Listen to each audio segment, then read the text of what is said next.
Laisse-moi d'abord dire bonjour.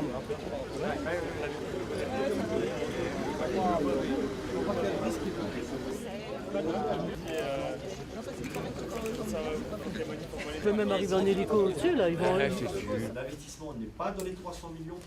Ça fait 40 ans que l'État commet une grave erreur en ayant laissé tout cet espace-là de recherche au privé. Enfin, ils reprennent le dessus. Enfin, ils comprennent que pour garder des emplois, pour garder des industries et notamment aider les PME, PMI, il faut un centre public de recherche et développement qui vont aider toutes ces entreprises à réfléchir et à penser aux aciers de demain et donc forcément à créer les emplois de demain. 300 millions pour le pacte Lorrain, 180 millions base minimum investis à Florange, 32 millions investis dans le centre de recherche de Mézières, 50 millions investis dans la nouvelle plateforme qui va être créée ici dans la vallée de la Fensch. Ça fait 562 millions d'euros dont on va bénéficier. Si tout ça c'est rien, si tout ça c'est de la merde, je veux bien en manger goulûment tous les matins de la merde comme ça. Le plan de recherche, je veux dire, c'est pas la réponse à ce qu'on attendait. On n'est pas à la mesure de ce qu'on attendait. C'est un élément de contexte qui est important, mais ça ne répond pas à la problématique de Florange.